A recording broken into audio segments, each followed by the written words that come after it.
hide the time for you because you don't have a big clock there. We'll be getting underway in about 2 minutes. Is that okay? You're not looking great on TV, so looking forward to your contributions. Thank you. Okay. Thank you. So Lynn, when we've about a minute to go, I'll just pop up here and just look for me and then go and take the position. Okay? And then the first thing you'll see is the opening titles. Remember? So we'll get you stood there before the opening titles. Opening titles run 20 seconds.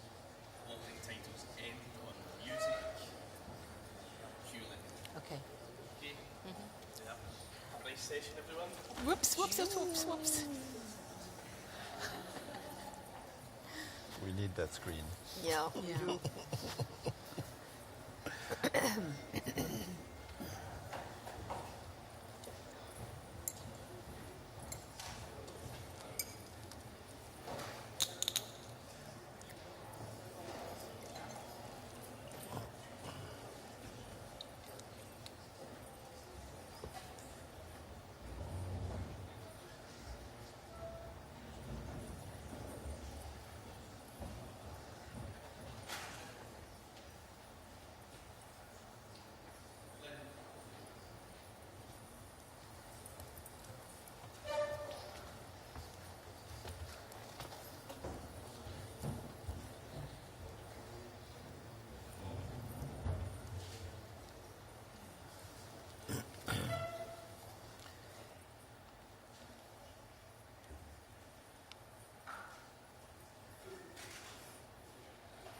Hello, Assalamu alaikum, and thank you for joining the first Business Forum discussion panel of the annual meeting. My name is Lynn O'Grady from EBRD Sustainable Infrastructure Group, where I lead the Green Cities programme, and I will be your moderator for today's session. Before we get going, some housekeeping. We have interpretation available in Uzbek, English and Russian. You will find headsets on your seat for those who want to use translation. If you are watching remotely, you can use the Interactio app, details of which are on your screen. I would now like to welcome Nandita Bashad, Managing Director of the Sustainable Infrastructure Group at EBRD, to the stage to give the opening remarks for this session.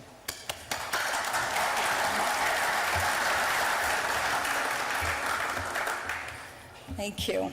It's my great pleasure to welcome you all to our annual meeting in beautiful Samarkand, to this very interesting panel that will explore resilient and green solutions for cities of the future. Currently, nearly 60% of the global population live in cities. That is almost 4.5 billion people. By 2050, it is estimated this will rise to 75% of the global population. Cities also account for 70% of energy use, and 3/4 of greenhouse gas emissions. Investing in resilient and green infrastructure in cities therefore presents a huge opportunity to mitigate and adapt to climate change, reduce air pollution, reverse environmental degradation, and most importantly, improve the lives of the people who live in them. This is why the EBRD has developed our flagship Green Cities program, under the able leadership of Lynn and many others in my team, over the last 7 years, we've provided over 2 billion euros of financing to more than 80 resilient and green infrastructure projects with a total value of over 7 billion euros. In Central Asia alone, we've invested nearly 350 million euros in 7 green cities projects. So some examples of the kinds of things we do under Green Cities. 100 electric buses with charging infrastructure right here for Samarkand, which will significantly improve air quality in the city. Improved water facilities in Uсть-Kamenogorsk to address water scarcity and climate resilience. And beyond Central Asia, the delivery of a pioneering solar thermal district heating project in Pristina to produce zero-carbon building heat in a critical sector traditionally linked to high carbon emissions. When a city joins EBRD Green Cities, it becomes part of a thriving and growing network of now almost 60 cities spanning 25 countries, all with the collective ambition of a resilient and green future. 8 of our green cities are in Central Asia, with Samarkand being the most recent city in this region to join the family. Critically, this program does not stand still and continues to innovate and looks for fresh ideas to disseminate within the network. In recent years, the Green Cities Action Plan, better known as the GCAP, has retooled its methodology to include more emphasis on inclusion, climate resilience, renewable energy, and private sector investment. In addition, GCAP investments are now linked to NDCs to support cities on their journey to meet the climate ambitions of the Paris Agreement, making GCAPs not only a tool for urban decarbonization, but a lighthouse for financing the climate transition, horizontally across sectors and vertically linking cities with national level ambitions. So for the next hour, I'm looking forward to hearing lots of fresh ideas and recommendations from our esteemed panelists. How cities can become more resilient to impacts such as flooding, water scarcity, and excessive heat. How cutting-edge green solutions can be delivered to forge a net zero future at the urban level. How can all this be scaled up? And most importantly, how can we crowd in the much-needed private investment? So we're very fortunate to have with us today 5 distinguished panelists, leaders from Egypt, Kazakhstan, and our hosts here in Samarkand, complemented by leading voices from the private sector. It therefore gives me great pleasure to introduce His Excellency Erkincan Turdinov, Governor Hakim of Samarkand region.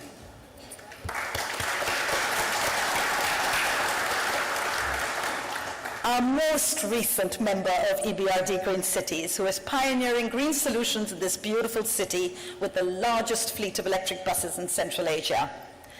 As well as extensive experience in local and central government, Mr. Turdinov was also a banker in a previous life, so we are truly honored to have him open our panel discussion. Her Excellency, Dr. Rania Al-Mashad, Minister of International Cooperation of Egypt, and our governor for Egypt, one of our strongest partners and advocates for our Green Cities program, which is now in 3 cities in Egypt. I remember well the last time we had such a special occasion to showcase our program, and it was in Sharm el-Sheikh when Egypt hosted COP27. Thank you very much, Rania, for joining us here in person today to share your first-hand experience in pushing the green agenda for cities. From Kazakhstan,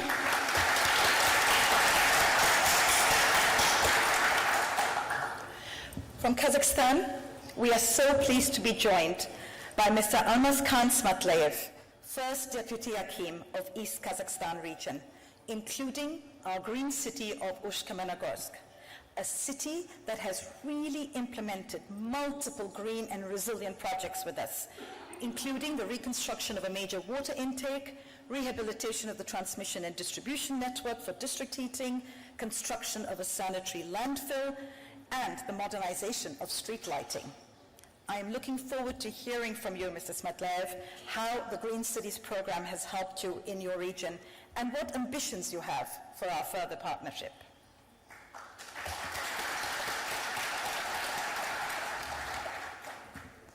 And when I said we have a leading voice from the private sector, I don't think we could find anyone as pioneering or patient an investor with such a strong focus on sustainable infrastructure investments that really improve the quality of lives in emerging markets than Thierry Daw, CEO and founder of Meridium.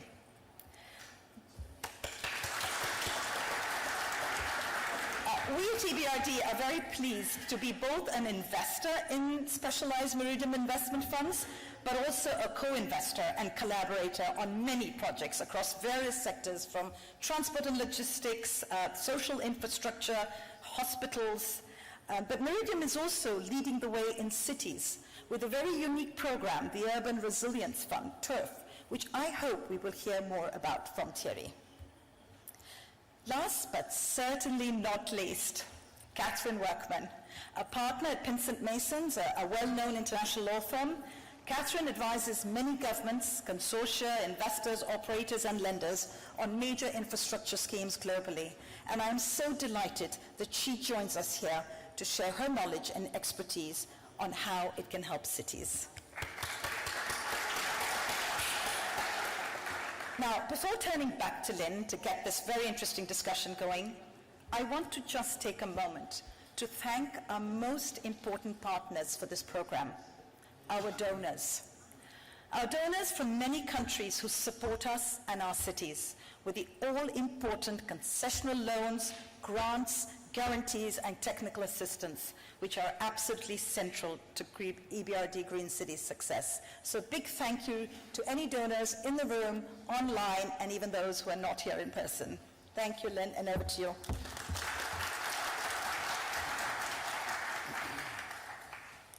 Thank you very much, Nandita, for setting the scene and the agenda and for introducing our 5 panelists. We'll talk to our panel shortly, but first I'd like to invite our audience to answer a question using the interactive app Slido. The question is, not surprisingly, what do you think is needed to build a resilient and green city? For those of you in the room, there is a QR code on the back of the seat in front of you.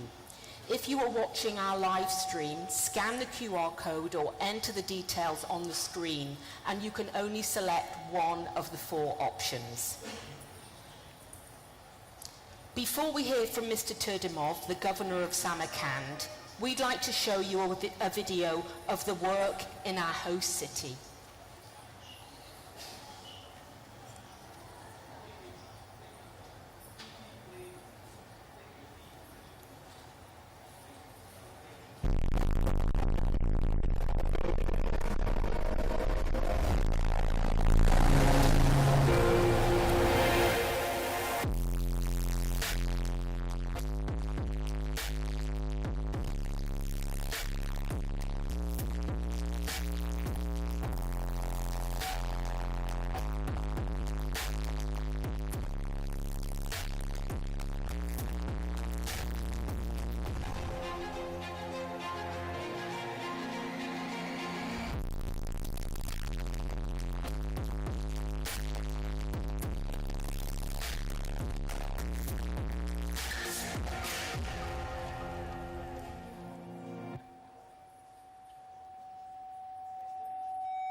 So to Mr. Turdimov, as Nandita has said, I mean, Samarkand is leading the way through the purchase of through the largest purchase of electric buses in Central Asia. And when I was walking to the Congress Centre this morning, one of those buses passed by me. So it's a truly remarkable achievement. I want to ask you what drove Samarkand to purchase this groundbreaking fleet, and is there any guidance that you can give to other cities?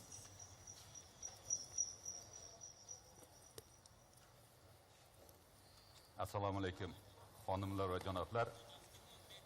Avvalambor bugun Samarkand shahriga anjuman arafasida juda ko'plab mehmonlar tashrif buyurishyapti.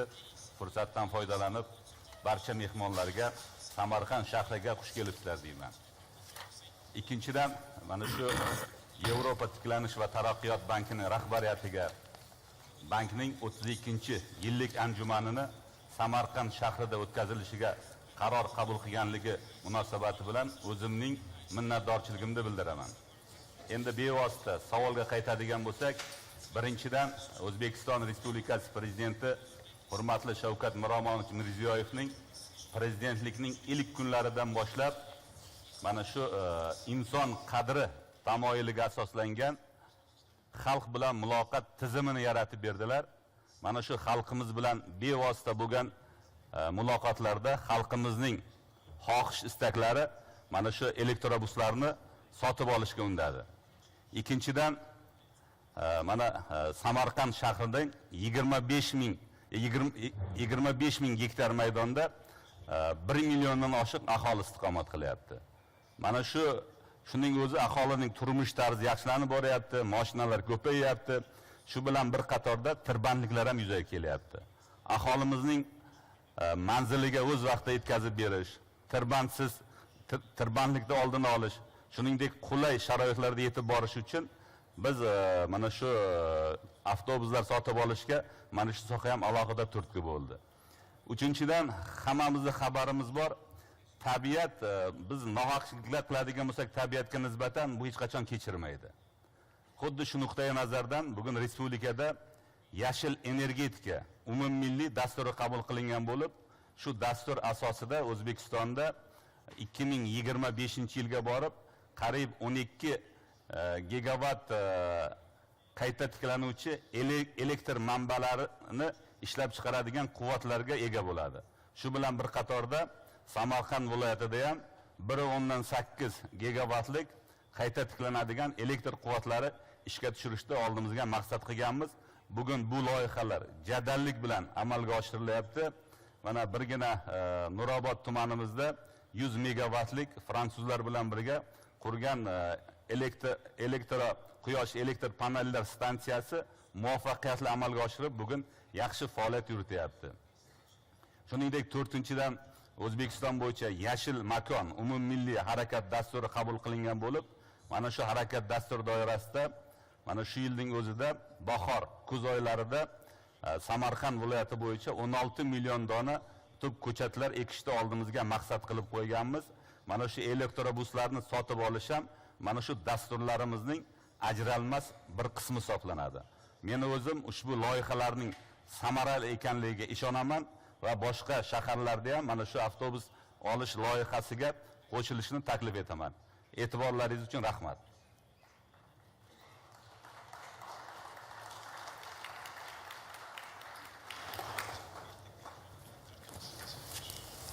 Thank you very much, Mr. Turdanov. I mean, I sort of take note of three things there. First of all, and it's sort of at the core of EBRD Green Cities, it's the citizens improving people's lives. That's what we are all intent on doing. The second thing I take note of is this link to a broader national strategy. And thirdly, this connection to renewables. And I was really pleased to hear about these solar power initiatives that you have. And this sort of links into the whole resilience theme of the AGM of this panel, that solar power is going to be used to power the buses, so it's all connected. So thank you very much. So I want now to move across regions to Egypt, and to see there the work of the EBRD Green Cities programme.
So we have a very strong programme of EBRD Green Cities in Egypt. We have both Cairo, 6th of October City, and Alexandria, where I was last weekend.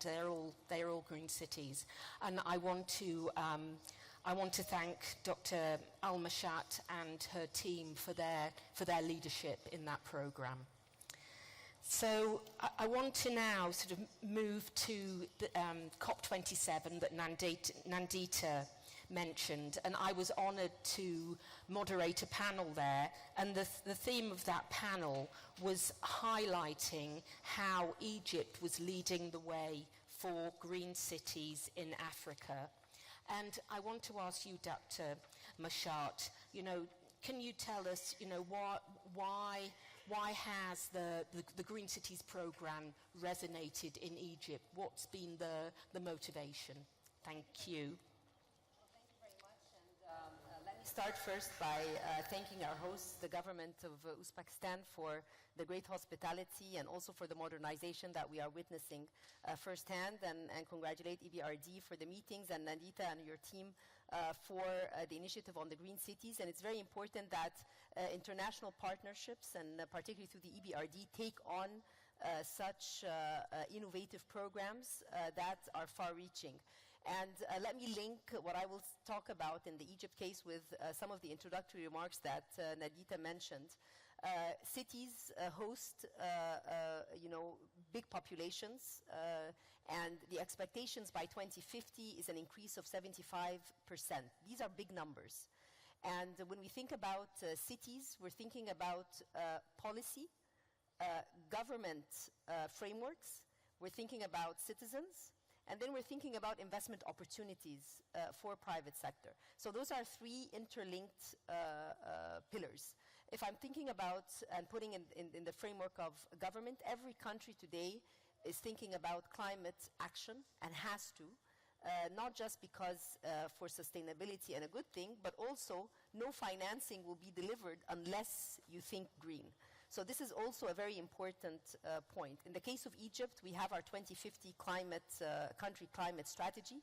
Within this strategy, there are different sectors: sustainable transport, water desalination, green hydrogen, mitigation when it comes to renewables, and so forth.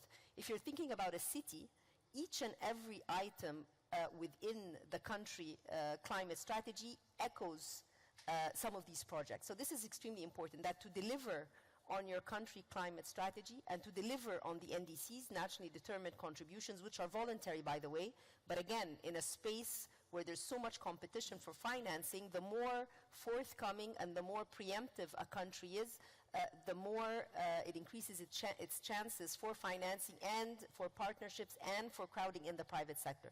So the linkages between climate action and cities are today extremely intertwined. So this is very important at a country level. The second point on cities is the diversity of projects that could happen within the notion of moving to a green city. We just saw in the case of Uzbekistan, electrification and solar.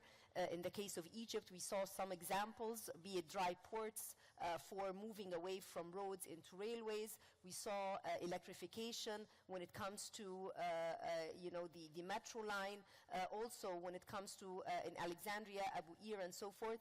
So it's very multi-sectoral. And this is extremely important because you are able to achieve more than one goal on the climate agenda through these interlinkages with green cities. Then comes the citizen. And here, when we talk about green cities, we're talking about livability, we're talking about safety and reliability and sustainability. So again, if I'm taking the case of Egypt, as you can see, there are several new cities coming into place.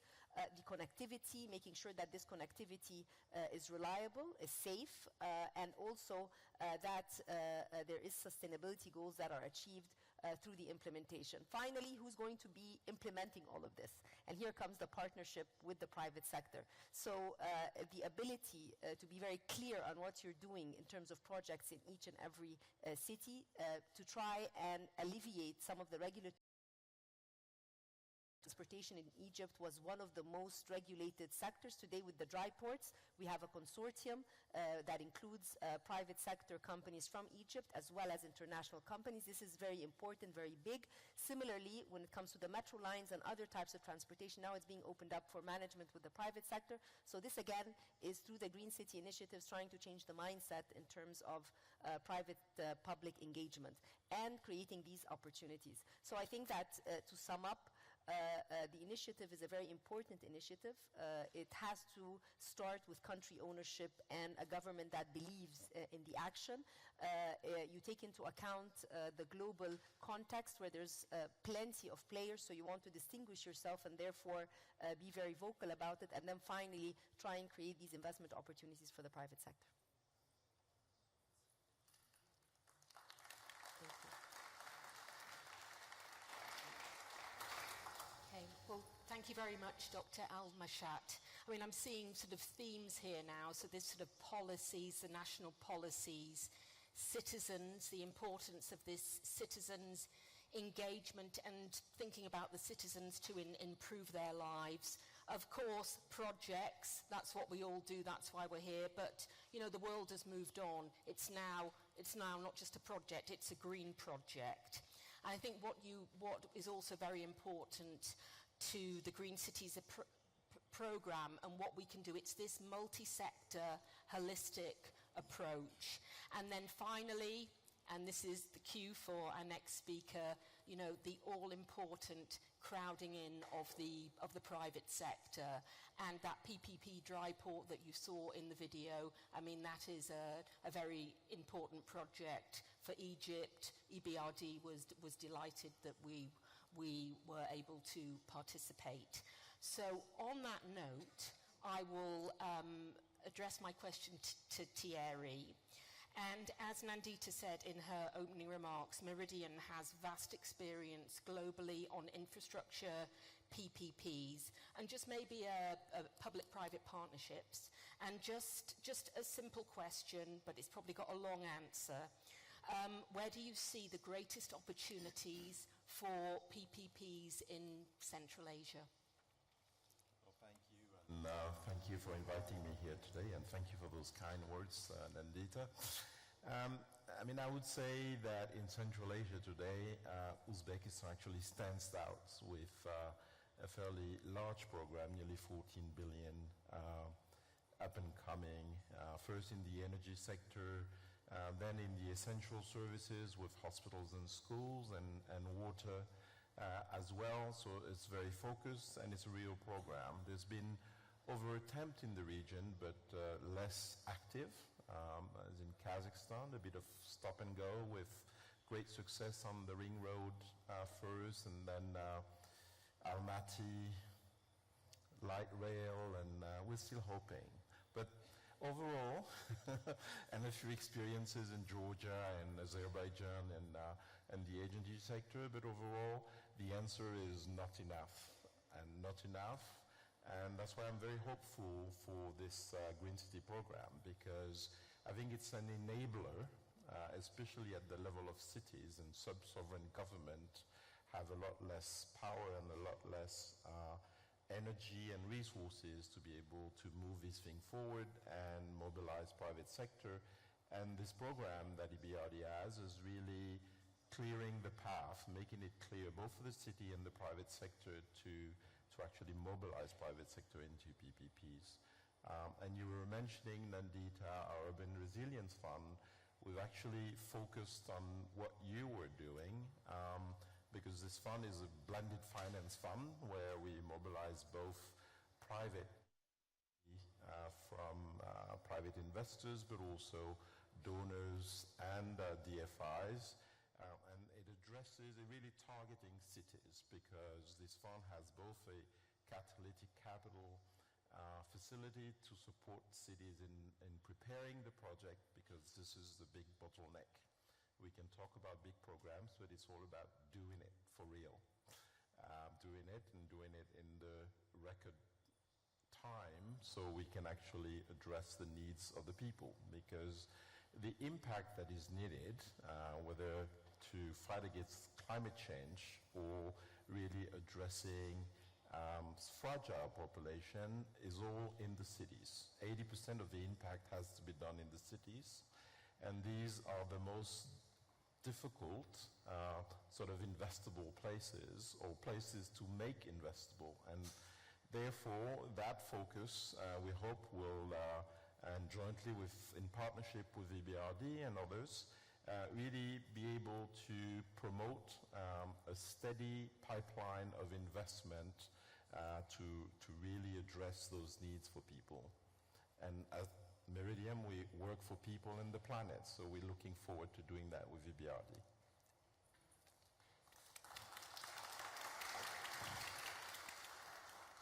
Okay, well, thank you very much, Thierry. So I think my two takeaways from that are, we can really use this Green City Action Plan, this holistic approach to crowd in this all-important private sector, and I think we are making a start, and I think there's much more that we can do with Meridian. And I think, again, this importance of the citizens, it's definitely coming out in everybody's responses, both including them in the decision-making process and also improving people's lives.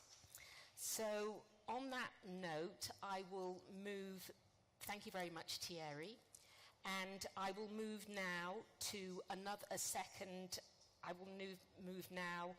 second Central Asian region, and we will focus on the green city of Ust-Kamenogorsk, which is in eastern Kazakhstan. And we will start that with an introductory video.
So, Mr. Smatlayev, we saw that Ust-Kamenogorsk has already started investing in a multitude of resilient and green solutions. You really have got that multi-sector approach to your city.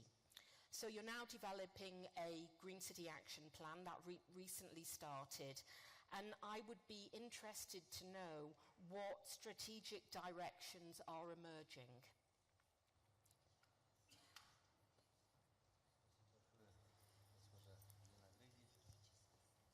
В первую очередь, разрешите выразить глубокую благодарность нашему стратегическому партнеру и другу Европейскому банку реконструкции и развития. Также выразить благодарность правительству Узбекистана и лично губернатору Самаркандской области за прекрасную организацию данного мероприятия. То, что показали сейчас на ролике, там зима, вы не думайте, что у нас всегда зима, у нас сейчас тоже зелень, красиво, так же, как здесь. Что же говорить о развитии зеленых городов? Сотрудничая с Европейским банком реконструкции и развития, мы для себя приняли несколько направлений, где мы будем двигаться. Чего мы хотим? Первое – это подавать качественную воду с минимальными потерями. Второе – подавать стабильное тепло, также с минимальными потерями. Третье – обеспечить освещение всей области, не только города Усть-Каменогорск. Четвертое – это, естественно, то, что показали по твердобытовым отходам, глубокой переработкой. И пятое – это у нас вот по экологическому транспорту. Мы с вами начали сотрудничать в 2015 году, уже 8 лет мы близкие, можно сказать, братские у нас отношения вот, с Европейским банком. И подписали мы на $100 миллионов 9 договоров. Чего мы добились сейчас в процессе этого? Мы добились по водоснабжению, подаем для населения качественную воду с потерями уже с на 12% уменьшили. По теплу подаем стабильное тепло с потерями на 7%. По освещению мы добились 60% экономии. При этом получили качественное освещение во всех городах и районах. На данный момент мы установили 25 тысяч светоточек, нам еще предстоит 16 тысяч светоточек. И наша задача с вами вместе дойти до каждого села и обеспечить безопасность нашего населения. Четвертое. После опыта Лондона, как мы увидели, как там занимается вот, переработка твердобытовых отходов, эту модель мы переложили на город Усть-Каменогорск и начали, вы знаете, этот проект. Уже установили первые линии, сейчас у нас начнется уже глубокая переработка. И дальнейшее, конечно, вот то, что мы сегодня увидели, то, что нам губернатор рассказал про экологические виды автобусов, конечно, нам всегда было интересно. Мы сейчас развиваемся, чтобы установили у нас новейшие трамваи, и дальше уже, учитывая наши климатические условия, конечно, мы будем смотреть и по экологическим автобусам.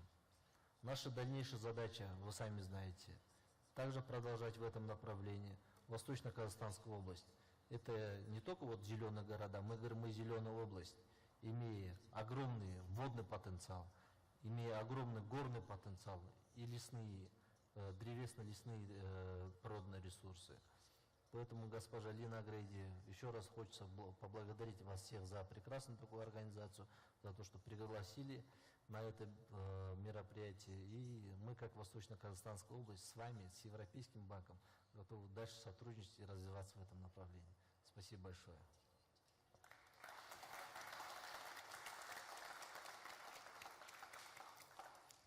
Thank you very much, Mr. Smatlev. Sorry. Thank you very much, Mr. Smatlev.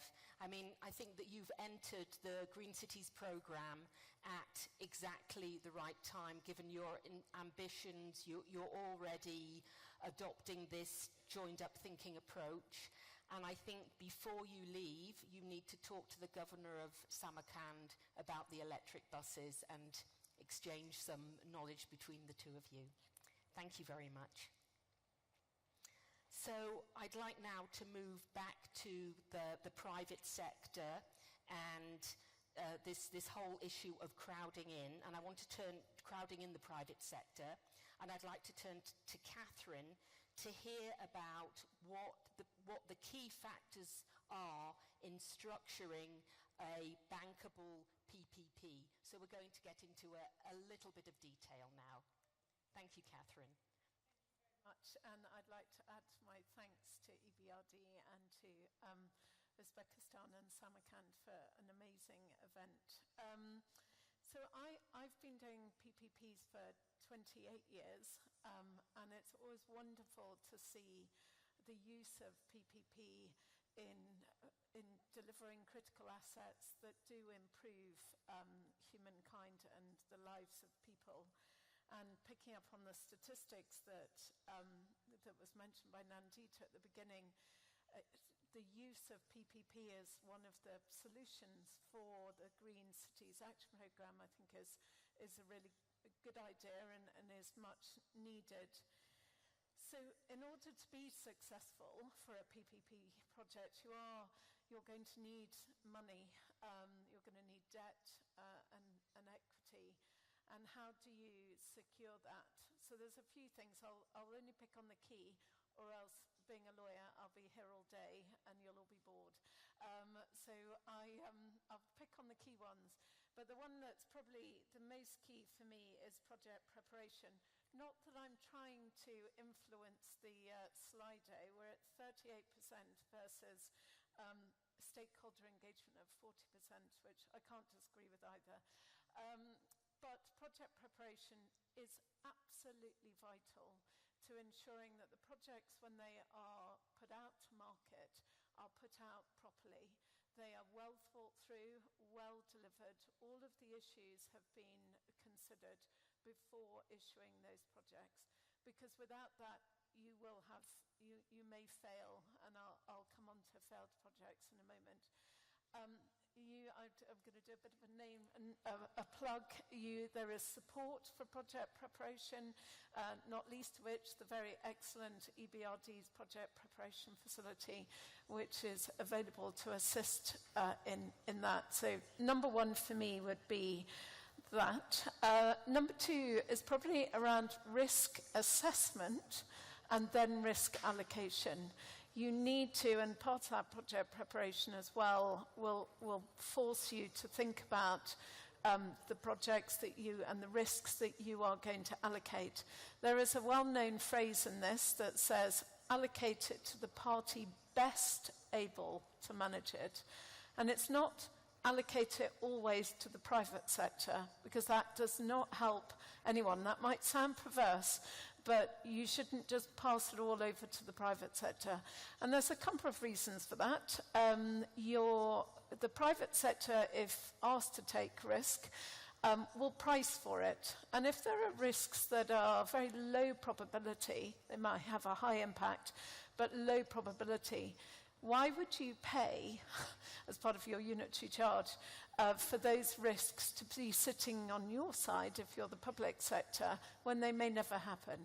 So it might be better for you to take it. And although it may not be a risk that you yourself can control, it's still a better place for that risk to be managed. Then a balanced contract. It's really important to issue a balanced and fair contract to the market. I have seen in those 28 years a variety, and a non-negotiable, unbankable project is a disaster. It will set you back years. You as a private sector, you will lose your bargaining position, because the minute you pick your private sector, your bargaining position has gone down slightly. So balanced contract that's fair, but you can use your competitive spirit to be able to manage that process. And then the fourth thing, probably for me, is deliverable projects. Make sure that your projects are not too complicated. They're easily delivered. Street lighting is easily delivered. Waste management, I drafted the standard form contract for the UK government, is easily delivered with a balanced project agreement. So delivering projects that are capable of being delivered, or else, back to my first point, you may find yourself with a failed project. And the impact of a failed project is disastrous as well, because you will lose lenders who will think, well, I will put my money somewhere else because I've lost a lot of money bidding for a project that never happened. So making sure that you're able to deliver your projects. as I say, Lynn, I could go on for all afternoon, so I'm surprised somebody hasn't tried to stop me yet. But those are probably the key ones for me. I mean, there was some key themes there. I mean, first of all, this importance of project preparation, and this is what EBRD is set up for. It's something that we put a lot of effort into. The other thing that really chimed with me, though, was this. It's sort of like stating the obvious, but it's really important. Make sure that you have a deliverable project. And I remember years and years ago going to a seminar like this when they were talking about the PPP program in Hungary, and the person talking about it there, she said, keep it simple. So nothing's changed. So thank you very much, Catherine. So we now move to part 3, and we have 10 minutes of this panel to run, and I've been told that we are not allowed to overrun. So I want to return to the question that we asked at the beginning, which was, what do you think is needed to build a resilient and green city? And I'm hoping that the answers will appear on the screen in a minute.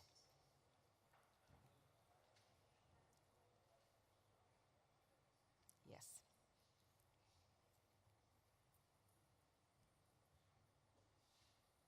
So the overall winner is active stakeholder engagement and then effective project planning. So if I can just react on the first one, this is something in the Green Cities program that we spend a lot of time on. When a GCAP is developed, all interested parties, the private sector, citizens, local utility companies, they are invited to participate. So I think that's for the Green Cities. That's a very good conclusion for us. It means that in the program we are doing all the right things. So I want now to move to our panelists, and we're going to wrap up in 10 minutes. Before we do, I would be interested to hear your reactions to these results. Do you agree or disagree? And also, in a couple of sentences, your key takeaways, and especially whether there's anything that you've heard from other panelists that's really resonated with you. So, Dr. Almashat, your response first, please. Well, thank you very much. I agree with before you were putting the results on, I was thinking you're going to ask me the question. So I was going to say a multi-stakeholder approach to this. And if we take COP27 as an example, this is the convention of parties. And parties here are really everybody, be it the governments, the private sector, development partners, as well as civil society and parliamentarians and everybody else. So this is definitely extremely important. The other thing, which is, or the other part, is building trusted relationships. And here I go back to what Catherine mentioned, the project preparation, having trusted partners such as EBRD, other IFIs, familiarity with the private sector that exists in the country, being able to expand networks to other private sector players. I think this is also extremely important as we are all trying to leap ahead in our agenda for green in general. And Green Cities, as we all agree, is sort of one place where everything comes together. So I think those are the two important points. The final point I want to make, and this is an invitation to everyone, Egypt in 2024 is going to be hosting the World Urban Forum. This is the second biggest conference after COP27, so I think this is going to be extremely timely to discuss even more when it comes to very tangible outcomes such as the Green Cities initiative by EBRD. And I want to thank EBRD for their partnership with Egypt and for pushing forward on Green Cities initiative. Thank you very much. Thank you very much. So, to you, Catherine, please. As I was pushing project preparation, I'm glad it came second by 1%. But actually, all of those points are interconnected, so I'm not necessarily surprised, because with your project preparation, you should have active stakeholder engagement, listening to the market as part of your preparation to make sure that you're able to deliver. I'm intrigued by the quite low score for access to finance, which I think is quite interesting, but maybe that's again a given slightly in that that's going to come, but the importance, if you get the first two right, you will get the other two right. And so I think for me that the right result came out of that. So I think those were my observations from that. Okay, thank you, Catherine. Mr. Smatlayev, please. Уважаемая еще раз Лена Грейди, спасибо большое. Все вышеперечисленные факторы, безусловно, важны. Но мы понимаем, что фактор создания зеленых городов – это энергоемкий и капиталоемкий фактор. Но по моему личному мнению, что мы должны уже здесь работать над развитием сознания. Именно внедрять этику ограничения потребления и развивать формирование экологического мышления непосредственно у населения. Это вопрос не быстрый, и не года, и не два, может быть и поколения. Но мы должны начать этот процесс. И с этим процессом совместно и развитие зеленых городов, и в целом нашей природы будет легче идти. Спасибо.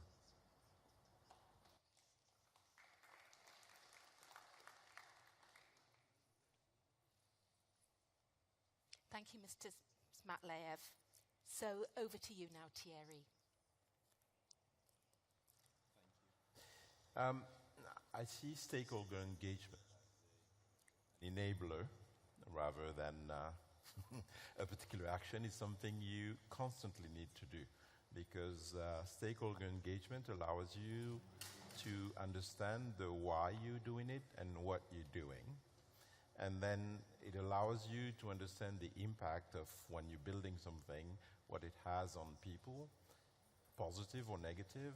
And eventually it allows you to really understand whether you're delivering a good service to those people or not. So it's something that is sort of mandatory, and it's an enabling environment for things to be successful. So I have a little favor for project preparation, because unless you actually do the work, nothing happens, even in an enabling environment. Okay, thank you, Thierry. And finally, to you, Mr. Turdimov.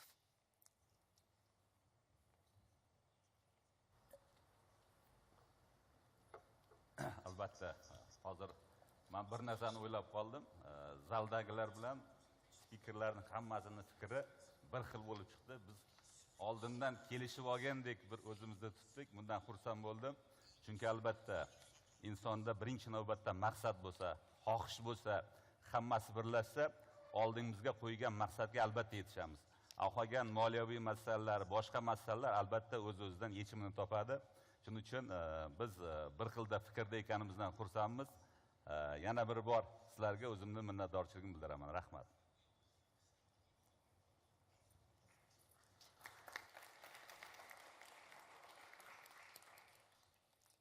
Thank you very much. So, I mean, I think we've concluded in this panel how important this joined up thinking is, and the city is the perfect place for that. It's somewhere that we can really have impact because of all the different modes. That's the first thing. The second thing is, the private sector is all important, but the private sector, there are key ingredients that the private sector needs to be able to structure projects in our regions.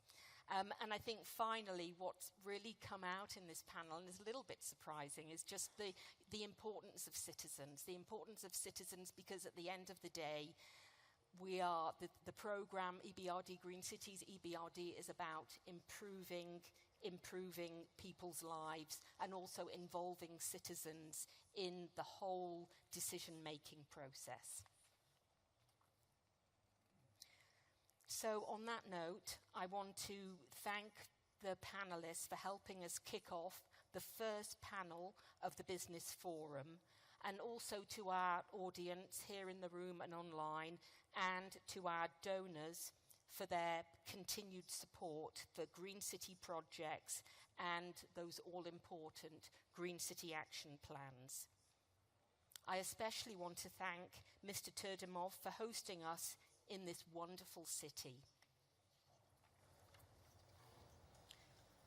So please join us for the second Sustainable Infrastructure Group event of this annual meeting, which is called Central Asia on the Road to Sustainable Energy, which takes place in the ballroom tomorrow at 11:15.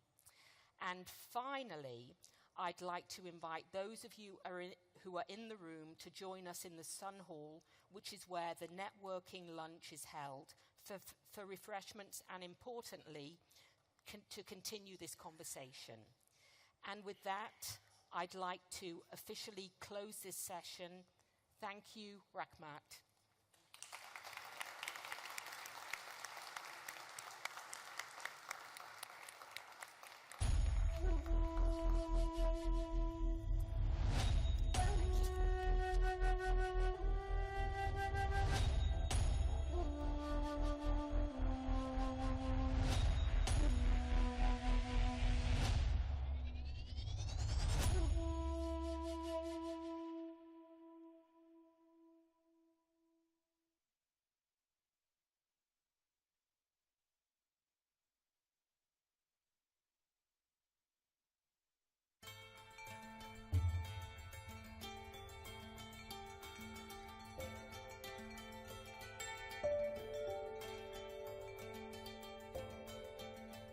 Баянгар аймгийн Жаргаланд сумаас орж ирээ 5 жил болж байна.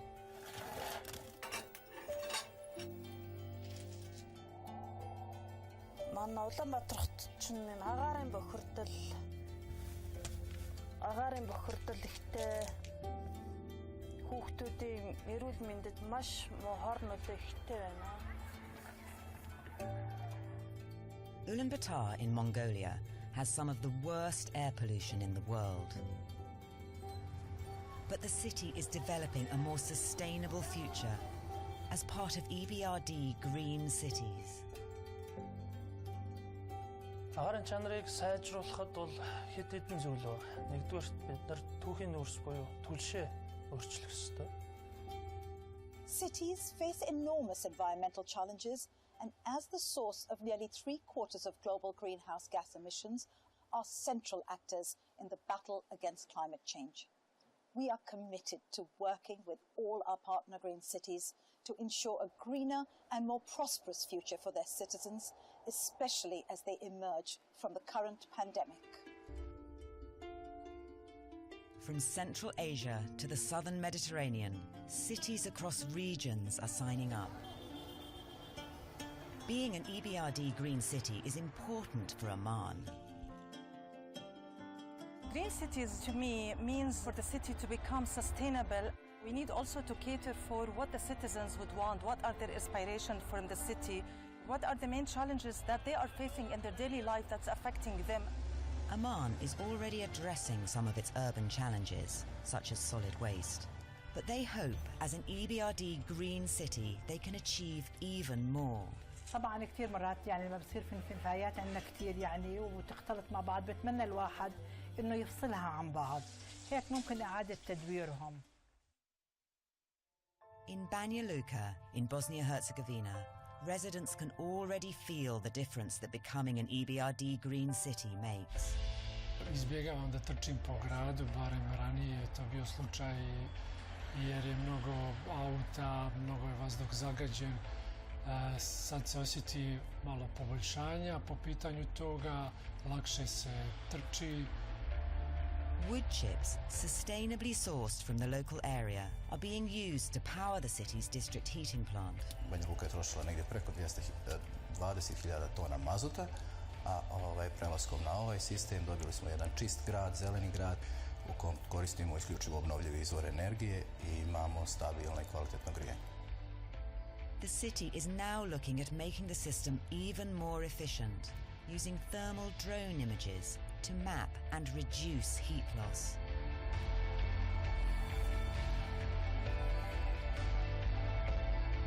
Across regions, EBRD Green Cities is creating a more sustainable future. Нэг агаараар амьсгалдаг учраас бүгд энэ одоо ирэхээ идэх ёстой.